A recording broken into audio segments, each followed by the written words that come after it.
जो मनुष्य क्रोधी पर क्रोध नहीं क्षमा करता है, वो अपनी और क्रोध करने वाले की महासंकट से रक्षा करता है। वो दोनों का रोग दूर करने वाला चिकित्सक है। दूसरों के लिए भी वही चाहो जो तुम अपने लिए चाहते हो। जहां लुटेरों के चंगुल में फंस जाने पर झूठी शपथ खाने से छुटकारा मिलता हो, वहां झूठ बोलना ही ठीक है। ऐसे में उसे ही सत्य समझना चाहिए। जो केवल दया से प्रेरित होकर सेवा करते हैं, उन्हें निसंशय सुख की प्राप्ति होती है।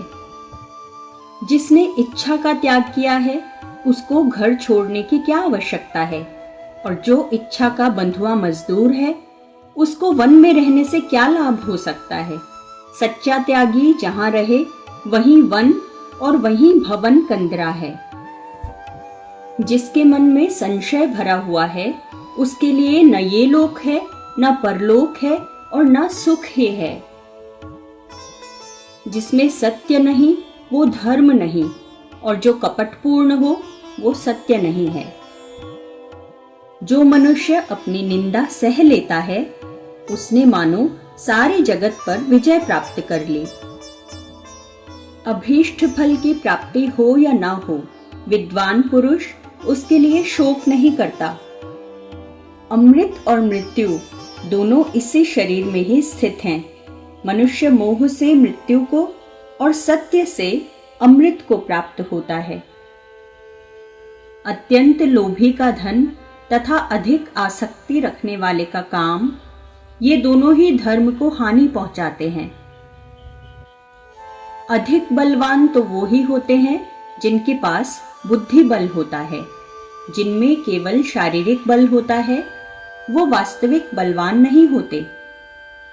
अपनी प्रभुता के लिए चाहे जितने उपाय किए जाएं, परंतु शील के बिना संसार में सब फीका है।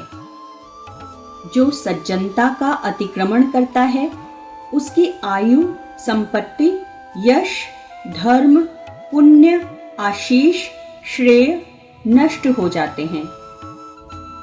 जो विपत्ति पड़ने पर कभी दुखी नहीं होता, बल्कि सावधानी के साथ उद्योग का आश्रय लेता है तथा समय आने पर दुख भी सह लेता है, उसके शत्रु पराजित ही हैं।